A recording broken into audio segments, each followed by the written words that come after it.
Now, as you probably know, we Americans are known for being very brave, incredible lovers, and kind of lazy. Chef John, you, as always, hit the nail right on the head. Yet, most folks don't realize that those points you just made are exacerbated when anyone dares to enter the reality competition field. You're brave in the attempt to fill out an application and interview with producers to be among 30 women or men vying for one eligible suitor's heart. You have your one shot to prove yourself as an incredible lover in front of the entire viewing world, no less. And yet, when it all goes wrong, when it all goes downhill, you kind of be lazy in your attempt to deflect some of the incoming backlash on why it didn't fare out well. This is America. Or at least, this is America in front of a dozen or more so camera operators on duty for one of the most polarizing and infamous yet kind of beloved reality dating show franchises in all the land, The Bachelor. Yet it's a certain guilty pleasure TV franchise that TSR has a curious affinity for. And that is among one of two guilty pleasure TV franchises we'll be highlighting once again in this expanded edition of the Thrift Store Rundown. The other one being the one that TSR has an even stronger affinity for and, dare I say, obsession, Pretty Little Liars. Roses and Rosewood. The Bachelor, or in this case Bachelor in Paradise, and Pretty Little Liars, Rosewood, Pennsylvania. The uniquely pristine American suburbia-looking yet menacing setting for my girls, Aria, Spencer, Emily, and Hannah. Oh, and of course, Allison, near and dear to my heart. We'll be highlighting two of those 5 liars in this video. And as far as Bachelor in Paradise goes, well, I can think of no more American concept than taking a dozen or more so 20 or 30-something attractive-looking singles, rounding them all up, congregating in one Mexican resorted spa with a half-assed comedian as MC following the ouster of one of the most grounded, otherwise, reality TV hosts of our time. You know exactly who I'm talking about because I'll be highlighting him in this video once more. As with the last Roses and Rosewood special, I'll be highlighting 3 Us Weekly magazines in chronological order. And of course, no Bachelor in Paradise viewing party is complete without a little something to nosh on. And this one's for couples only. Joining me now for the Thrift Store Rundown salute to the American spirit. That is, the specific type of rose handed out in every iteration of the Bachelor franchise. Nevertheless, thanks for joining me as we bring The Bachelor and Pretty Little Liars, and as you're about to see, much, much more, here, home, on a budget.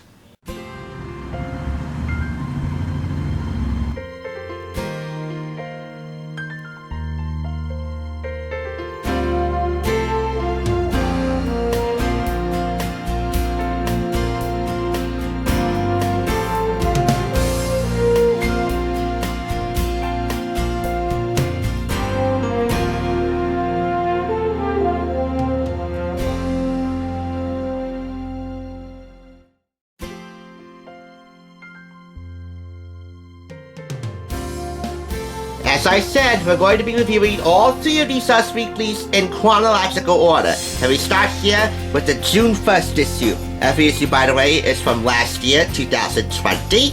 And this one, as with the other 2, was purchased for 25% off the sticker price of 99 cents, equaling 74 cents. I do not care for the Kardashians or their paramours, period. I do not care for the Olsen twins and their paramours, period. If you have a thing for Julianne Hough of Dancing with the Stars, or maybe it's their cup of Dancing with the Stars, either way, Ida Huff twin is fine, and I would not fault you for having feelings for her or for him. Same thing goes for Adele and Britney Spears, who I've got to tip my hat to. If you didn't know, her dad, Jamie, has agreed to step down and end his conservatorship duties to Britney Spears after over a decade of perceived misery. I mean this as a compliment. Nobody can tame one of the original badass bitches. Hey, it's Britney, bitch! How do you put her on a leash? Really, the only cover story that matters to me around here is Hannah Brown's Bachelor racism scandal. Oh, Hannah, not you too. Well, with nary a moment to waste, let's get right into it with Starlets of the Stars. Stars kids, just like us. Like for example, the only example I'm highlighting here, Birdie. Birdie Danielson, daughter of Brie Bella and Daniel Bryan. Here she is taking a gander at her mom and her aunt's joint memoir, Incomparable, by Brie and Nikki Bella. That is a memoir that I'm actively on the hunt for right now, and the day I find it at any thrift shop here, I will be a very happy sergeant in the Bella Army. Yep, kids really are our future, and if we could get them to read on really a 5th grade level here, well, I think our future is set in stone. Next up, we take a look at Love Lives of the Stars, including one of my favorites, Shay Mitchell! That's right, the beloved Emily Fields, turning the other cheek! Well, speaking in character, speaking for Shay, she's with Matt Babel, her boyfriend of nearly, 2-3 years? I've lost count.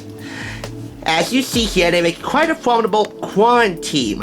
Isolation has been a revelation for Shay and boyfriend Matt, the latter formerly of Entertainment Tonight's Canadian division, but after an interview with Shay for the possession of Hannah Grace, well, business then turned into pleasure, which turned into, well, Atlas, at the time 7 months old. Quote Shay, I don't think we've ever spent this much time consecutively with each other. It's forced us to learn a lot about each other. It's been nice. I feel fortunate to have somebody helping me out. Now, for the record, just because they make quite a formidable and, dare I say, attractive team in quarantine, that is not grounds for marriage, as Shay puts it. Shay is quite uncomfortable with the idea of marriage and making their coupling official with the courts and the Board of Health and everything else. She has no desire to get married anytime soon, as she said in an exclusive interview with, I believe it was E! News or some other entertainment outlet.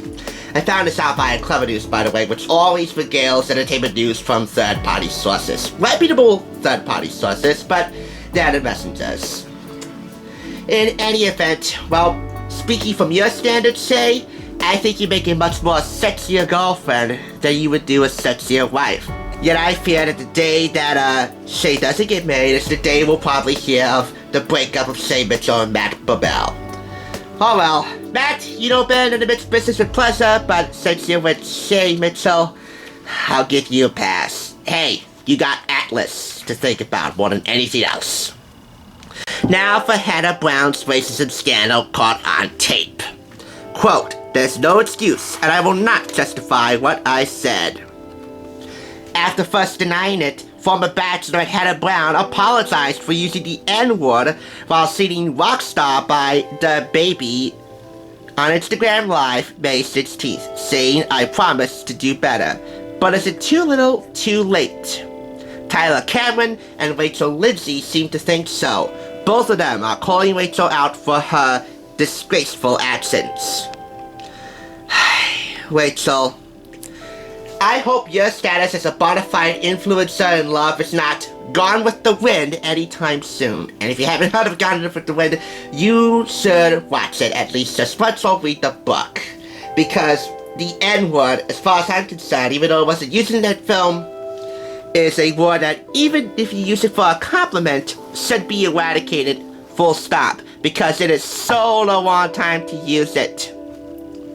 Hopefully you've learned your lesson. And I hope that the next person who decides to do such an inaction like that will think twice before doing so, because Bachelor Nation will have no problem taking you, like they did Chris, to task and making an example out of both of you.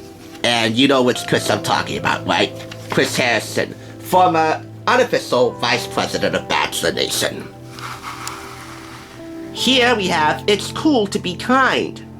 Bullying of any child on social media, let alone a child of a reality show couple, especially in the Bachelor franchise, in this case Jade and Tanner Tolbert, is not cool. It is complete BS. And Jade had no problem taking a social media troll to task for insulting the intelligence of her 2-year-old Emerson. Quote, that behavior is not acceptable. They're projecting, but bullying, especially of a child, should be off limits, and I can only agree. They're not one of my favorite couples, but you know what? They're parents more than anything else now, and I have to applaud Jade for taking this social media troll to task over insulting her child. That's just not cool, period. Now, since I brought up Brie Bella, well, by way of Bernie Danielson, let us continue the WWE trend by bringing up Dwayne Johnson in the Fit and Fabulous section. He's nearing his 50s here, but for The Rock, being ripped is a full-time job. Quote, I work out 6 days a week, usually in the morning. The 6'5" powerhouse has said, Addie, I don't play around in the gym. Working out is my therapy. Well, I have to tell you, The Rock really does rock in and out of the ring. I'm not one of his biggest fans, but I assure you, The Rock's resurgence in pop culture shows no signs of stopping. It's growing bigger and bigger, just like his biceps.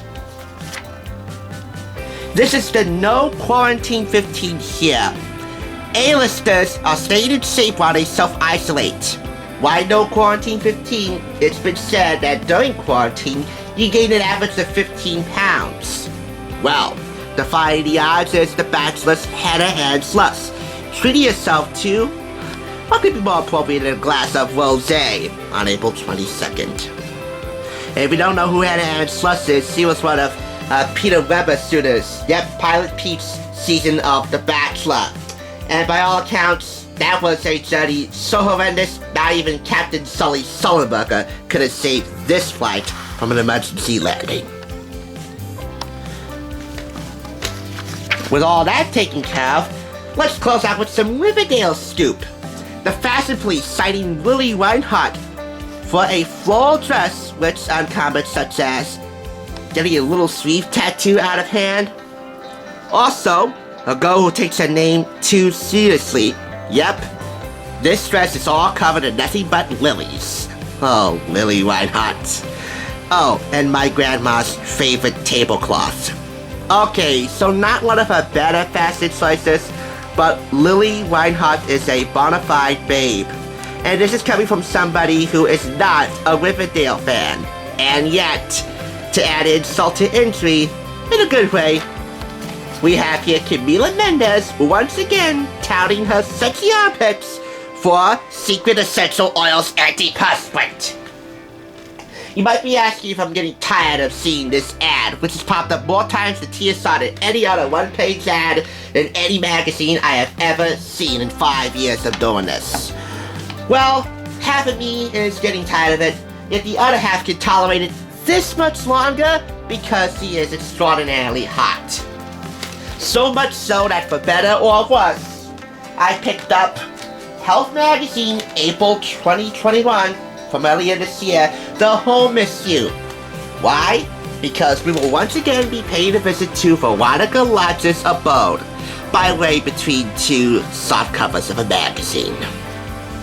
It will not be fun because, well, knowing that she doesn't know that I exist and knowing that she will want nothing to do with me if she's going to see any of the Riverdale videos I do around here. I'm not the biggest Riverdale fan, but then again I haven't seen it, so who am I to judge? In any event, it will not be fun, but I got it, and I got it reviewed because I got a bunch of Riverdale fans in my crowd, and I gotta look out for them. Whether you pledge allegiance to Bachelor Nation, or if you're a proud sergeant in the Bella Army, and the PLL Army, if you're a proud Mitchie, well, this issue will definitely satiate the millions and millions and millions!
on to Us Weekly issue number 2.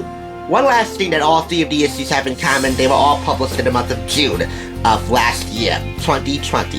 The issue you'll be seeing after this was published 1 week after the date of this publication. So this was June 8th, and the next one you'll be seeing is from the 15th.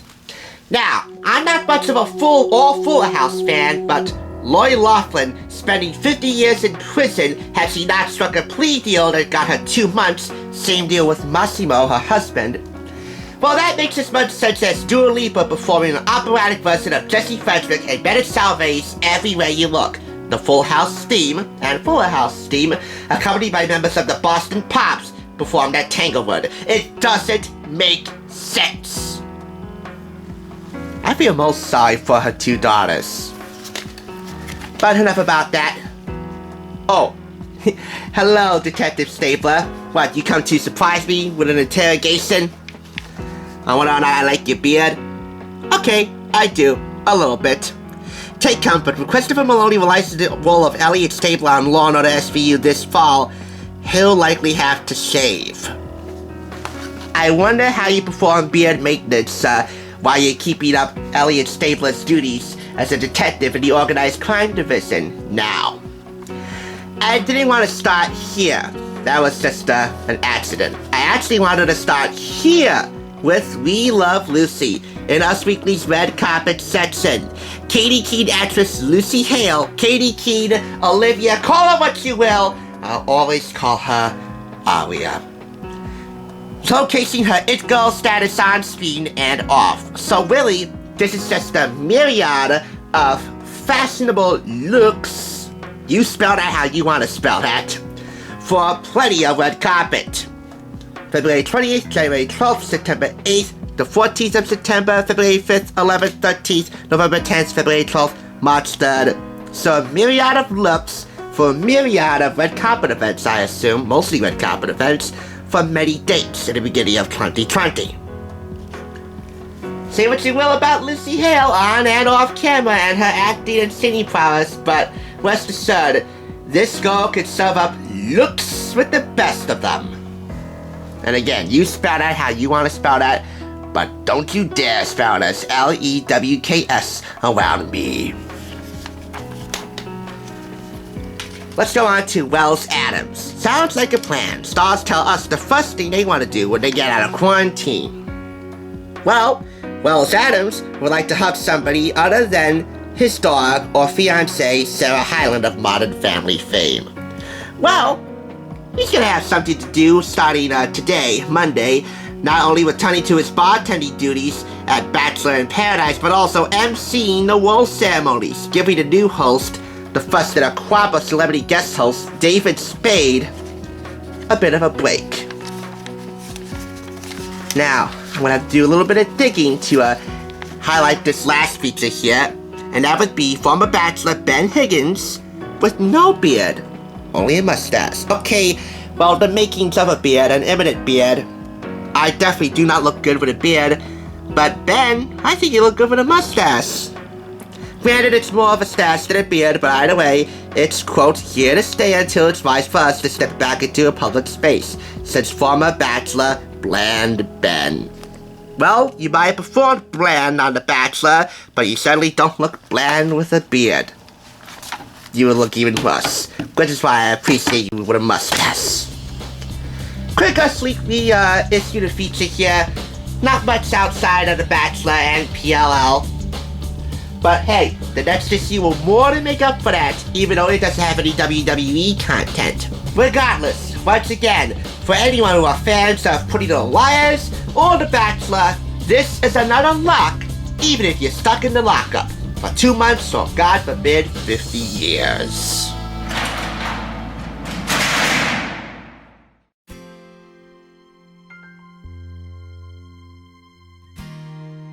What's up, Bachelor Nation? Kyle here. Hope you guys are enjoying my season. Right now, we are outside the apartment of some Kyle fans, and we're gonna crash their viewing party.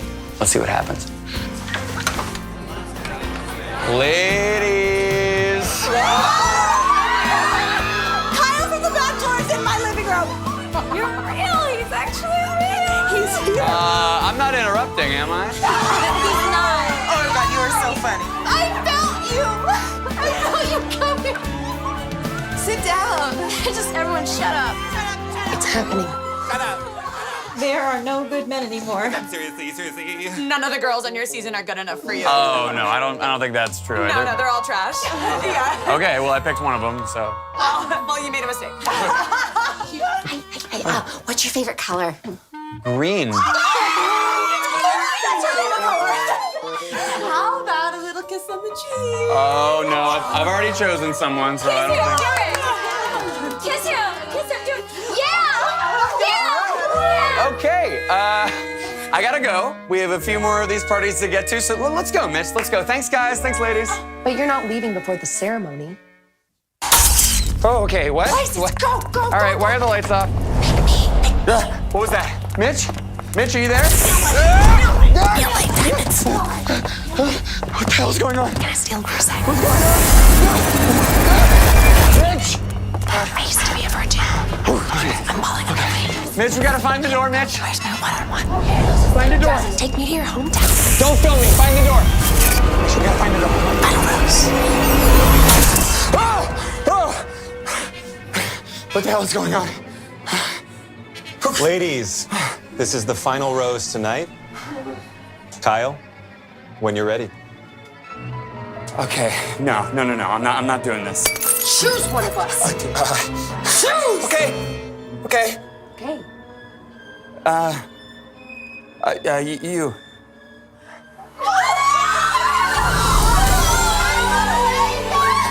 You're getting married. I want to be you so bad. You deserve it. You fucking do, man. Fuck, you're so lucky. My boyfriend's shit. He's worthless. Great choice. I can't believe we're on the show.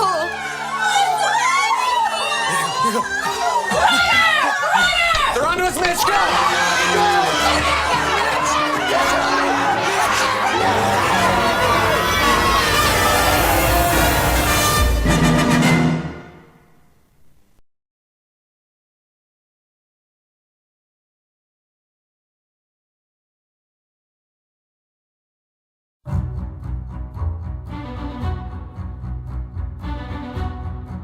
Round 3.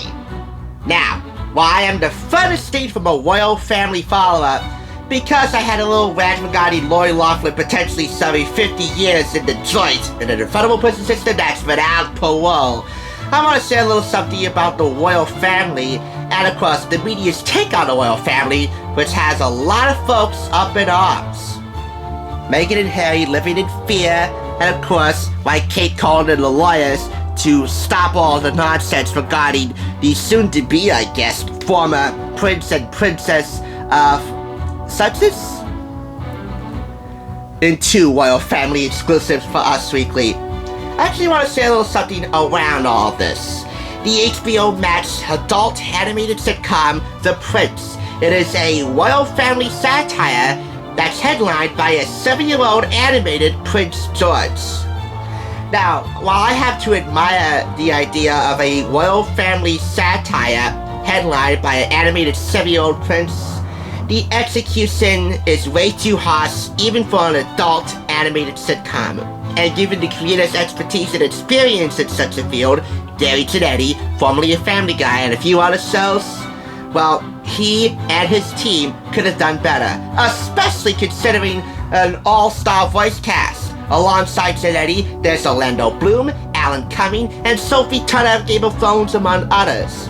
All of them shared a little bit of shame for the backlash that The Prince has received on HBO Max. If you ask me, I think Gary Janetti and his team at The Prince, and of course the nimwads at HBO Max who picked up that show, are the ones that should be living in fear of being the next victims of cancel culture.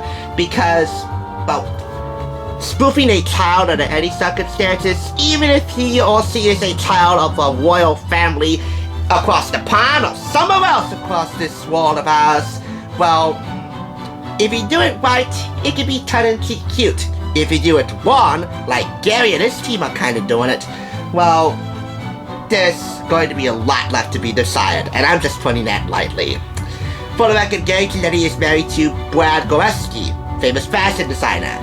And on that note, I have to say that not even anything that Brad could decide for the Prince or any any character costume sketches that he could make for the show as some form of fashion consultant could save the prince from being unfashionable in today's standards. That's my little rant. Take it or leave it. Now let's move on to some happier fare here with some hot picks. Pool for the summer. A-listers stay afloat in style. We're taking you down to Wells Adams' paradise here. Yes, Wells has a paradise away from Playa de la Bachelor, whatever, in Mexico. No big blowout for Wells Adams' B-Day thanks to the pandemic, but at least his inflatables were blowing up. Happy B-Day, Wells. Hey, where's Sarah? You can't have a photo of the bartender and Will Ceremony MC without his better half, Sarah Hyland. Oh well, it's a party of one, but I guess Sarah was somewhere in the suit.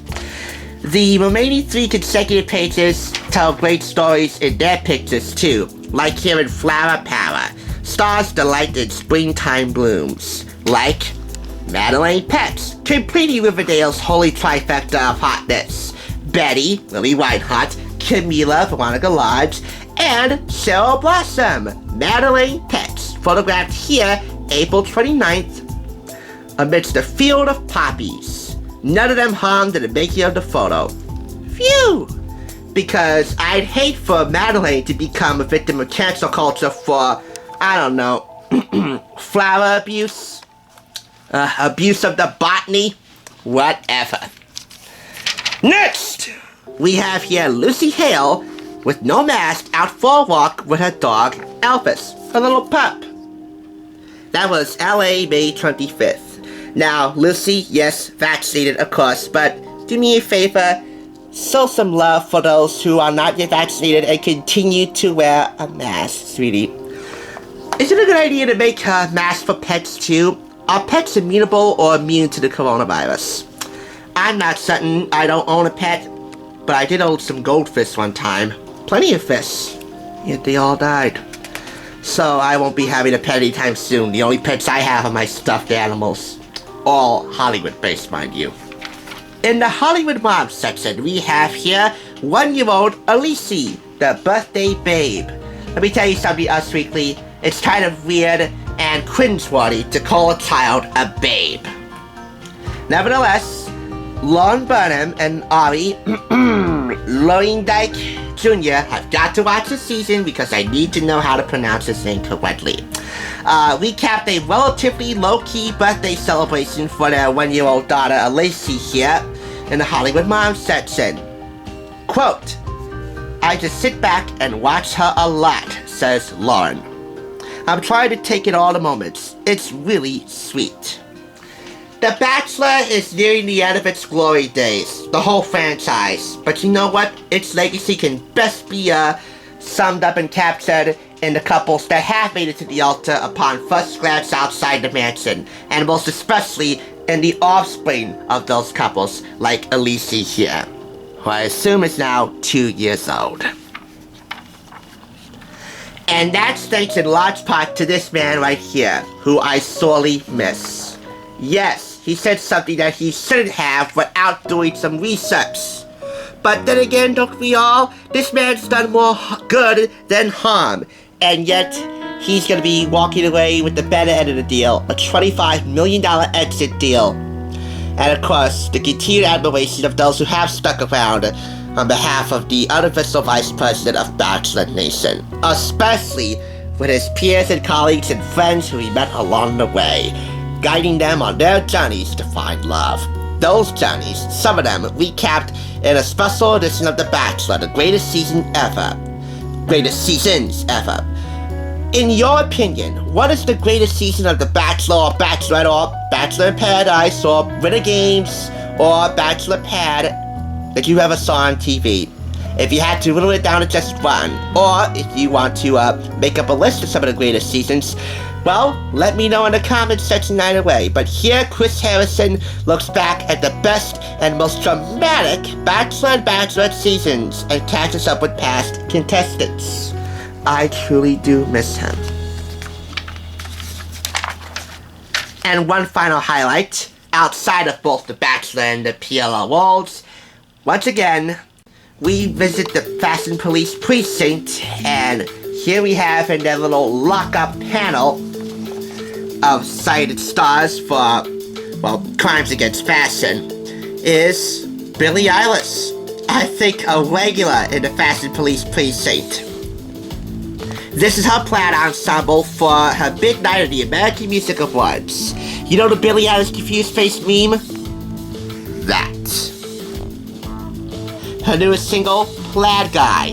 This is silly, Billie. Well, Little B, and I refuse to call you Little Bill because, as we all know, Little Bill got himself into major trouble. I don't want that having a bad reflection on you, even though I'm not really a fan of your music. But hey, Little B, you think the Fashion Police has some things to say about your outfit? Wait until you step on the TSR's desk lamp spotlight in the future, as I warned Camila Mendes about her time on the TSR's desk lamp spotlight becoming imminent. You'll be next, as I got, hold on 1 second. Yep, right here, Vanity Fair, March 2021. The issue that I saw at the Walgreens when I went to pick up Madeline on the cover of Cosmo, Madeline Pets. Well, I picked it up for 99 cents. So, Billie, you've been warned. While there is no WWE content to speak of in this issue, the addition of Madeline Pets in the Flower Power section of the Hot Picks section, you know, a section within a section, I know, a section in section. The addition of Sarah Blossom rounds everything out Riverdale-wise and more to make up for that. Again, the holy trifecta of hotness. Betty, Veronica, and Cheryl. And all in all, makes for another edition of Us Weekly, fit for a king, or queen, or in this case, a soon-to-be former prince and princess. Ha!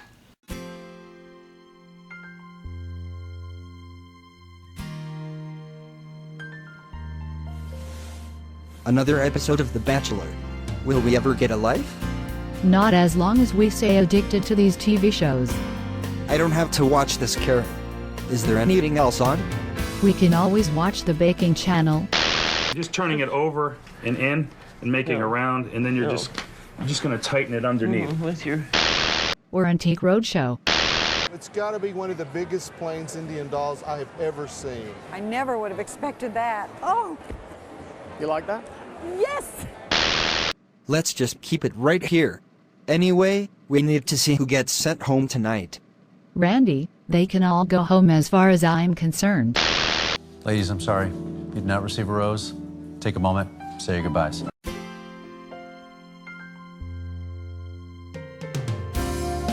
That does it for my Us Weekly issues. But as we all know, no Bachelor viewing party. When you're watching The Bachelor or Bachelorette or any of the spin-offs, be they alive or dead, I forgot to mention listen to your heart, is complete without something to nosh on while you're watching these, poor innocents be forced on their journeys to find their Mr. Right. And as I said, this one is for couples only, or couples before the fact. This is Cooking to Hook Up, The Bachelor's Date Night Cookbook. Now, it's not The Bachelor's Date Night Cookbook, in a sense meaning that it's been officially branded and licensed by The Bachelor. No, this is A Bachelor's Date Night Cookbook. So really kind of a misleading subtitle here, and from the onset looking in, it's not really Hollywood related. Oh, but inside it really is. You're about to find out what solo job Anne-Marie Michaels and Drew Campbell, former spouses turned professional partners, have done in this Globe Precard publication, which I picked up for less than $2 at American Thrift. Now, I've come to know that as with every American thrift store item I purchased, American Thrift being the name of the store where I got this from, they don't put price tags on books or CDs or anything else other than board games and big ticket items. But this was purchased for under $2, $1.99. Cooking to Hook Up does a lot more than just offer recipes for you and your potential paramour. It touches every single variable of trying to seduce the woman of your dreams in the kitchen. with a series of menus tailored to a series of goals that you might have your eye on. The goal next door, party goal, athletic, academic, progressive, indie, granola goal, the career goal, uptown, gourmet, and if it all goes well, if you get real lucky, recipes for breakfast. I'm gonna highlight a few goals in here that you might be seeing on Bachelor in Paradise. Like for example, the goal next door, from a small town, large family, or both. Every goal in here comes with a real long summary of their taste, their intellect, their special talents and stuff like that, where you'll find her, especially her natural habitat, how to spot a goal next door, or any of the goals listed and highlighted in this cookbook, what type of conversations to strike up if you spot a potential goal of your dreams here, tunes to be in tune for if you want to really break it down, the drinks, her fashion, what type of flowers to offer her if applicable, anything. And of course, the menus, the most important component of this cookbook.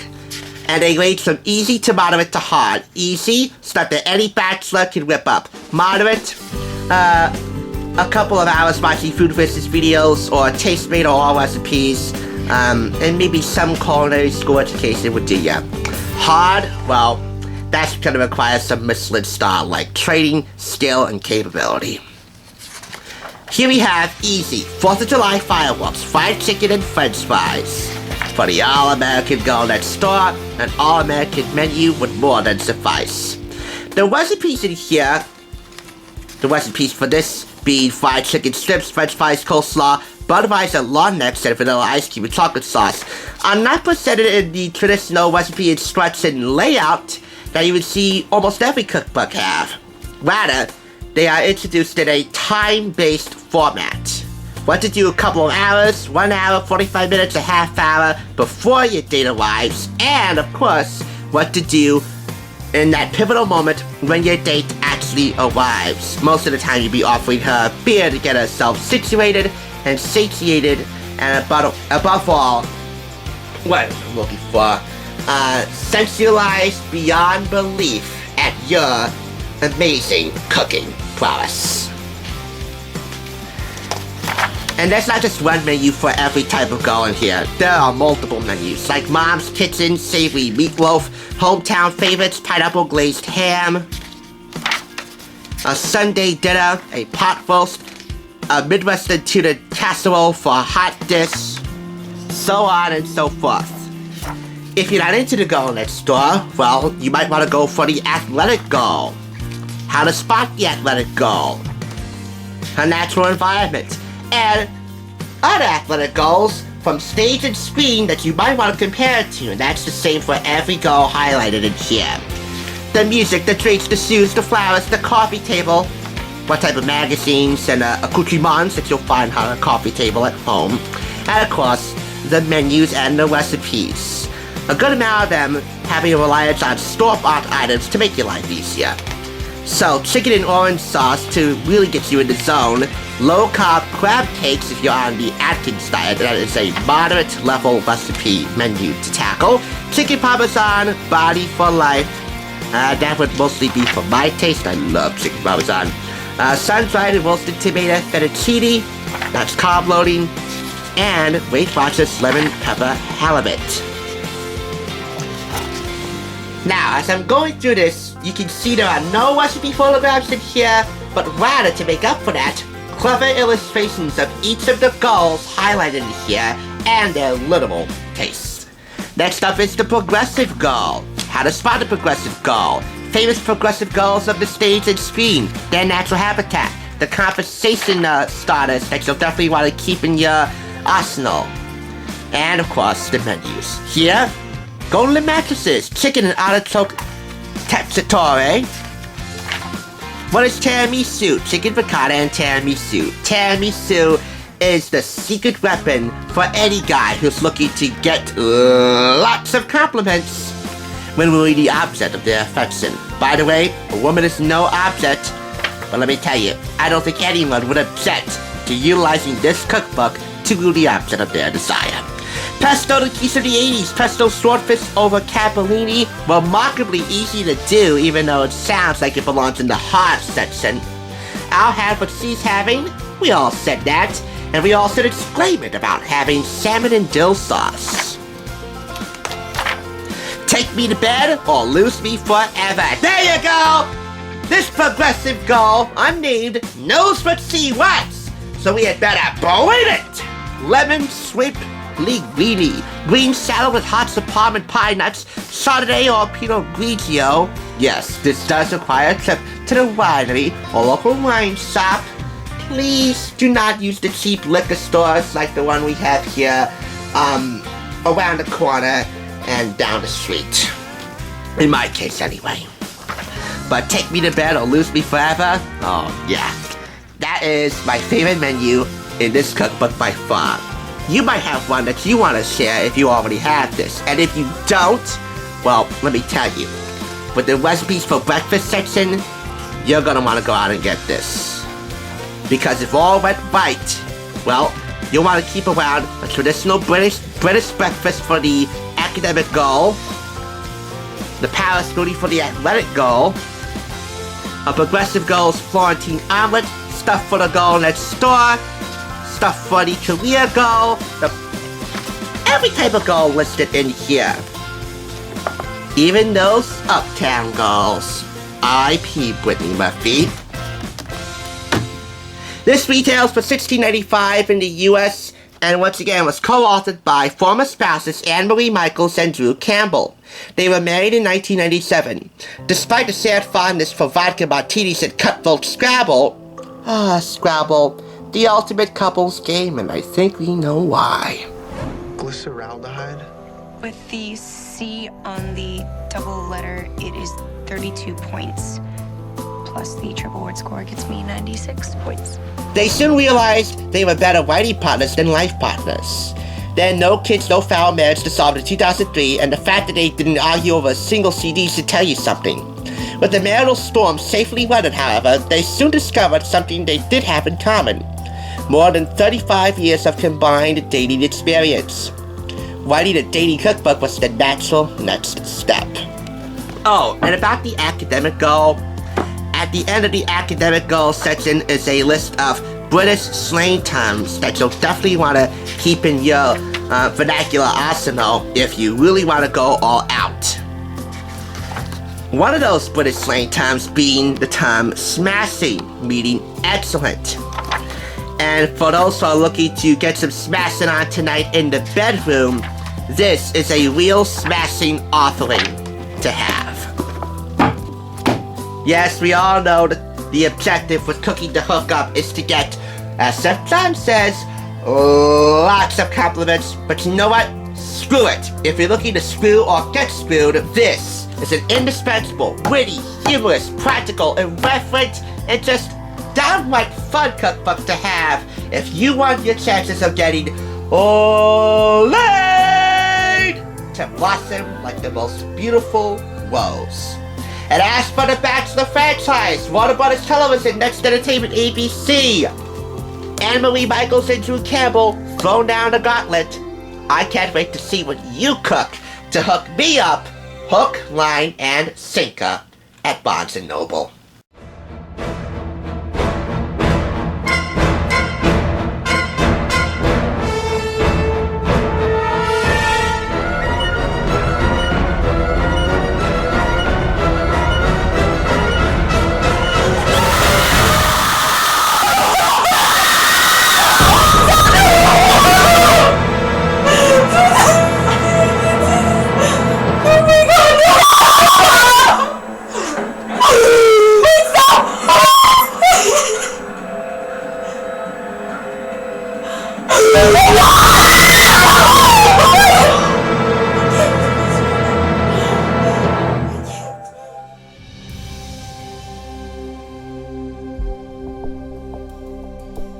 Bachelors and bachelorettes, this is my final tally for this Roses and Rosewood special.